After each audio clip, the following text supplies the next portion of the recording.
అన్నయ్య ఆయన వదిలేసారా? ఆయనకేం కాలేదు. కంగారు పడకమ్మా, మీ ఆయనకి ఏమీ కాలేదు, స్పృహ తప్పాడు. చాలా థ్యాంక్స్ అన్నయ్య. థ్యాంక్స్ నాకు చెప్పకమ్మా, వీరేంద్రుడికి చెప్పాలి.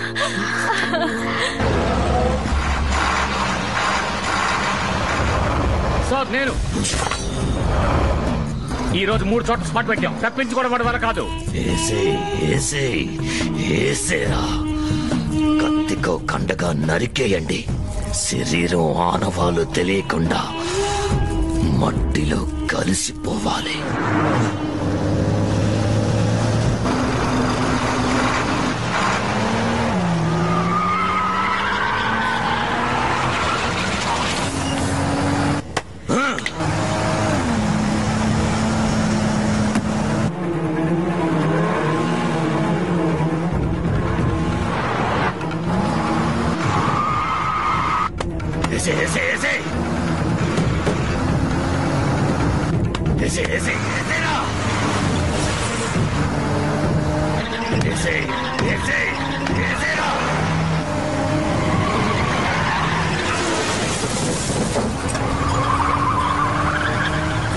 ఏమైంది బాబు?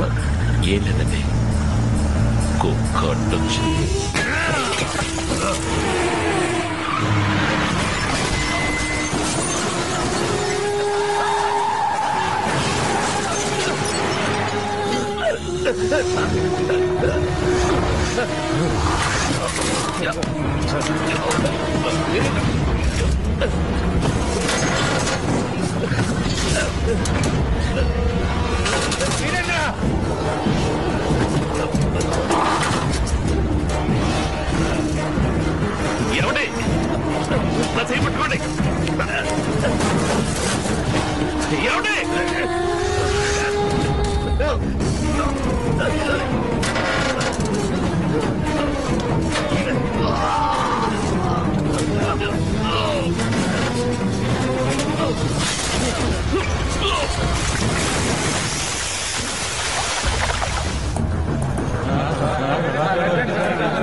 ఎందుకు ఏడుస్తాం మంగళ?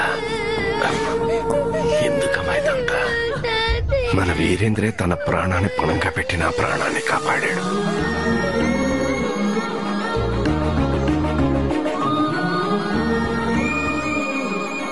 గొప్ప పని చేసావు బాబు. నువ్వు కాపాడింది మా అయ్యగారిని మాత్రమే కాదు, ఈ ఊరు సంతోషాన్ని కూడా. అన్నయ్య ఒక్క నిమిషం అన్నయ్య. అన్నయ్య అంతా నువ్వు అనుకున్నట్టే జరుగుతుందన్నయ్య. రేపు సూర్యుడు ఉదయించేసరికి ఈ ఇంటికున్న ఆపదలన్నీ తొలగిపోతాయి. తెల్లారక ముందే నాగరాజుని ఉరి చూస్తున్నాను.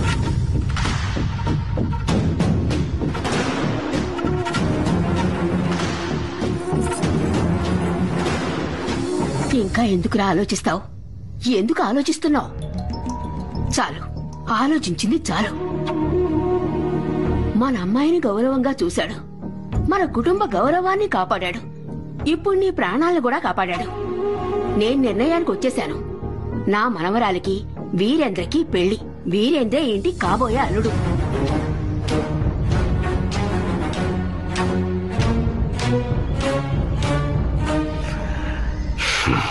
సరేనమ్మా, నా నిర్ణయం అదే. మనస్ఫూర్తిగా సంతోషంగా వీరేంద్రకి నా కూతుర్నిస్తున్నాను. తిరునాళ్ళు అవగానే మంచి రోజు చూసి ముహూర్తాలు నేను చూసేశాను. తిరునాళ్ళు జరిగిన మర్నాడే ఉదయం 7:15 చిరంజీవి వీరేంద్రకి, చిరంజీవి లక్ష్మి సౌభాగ్యవతి గోమతీదేవికి నా సమక్షంలో నిశ్చయం జరుగుతుంది. గోమతికి ఇతనే తగినవాడు. ఎందుకింత మార్పు? తమ నాకు ఇచ్చింది ఏమిటో జ్ఞాపకం వచ్చింది. ఇప్పటికైనా వచ్చింది.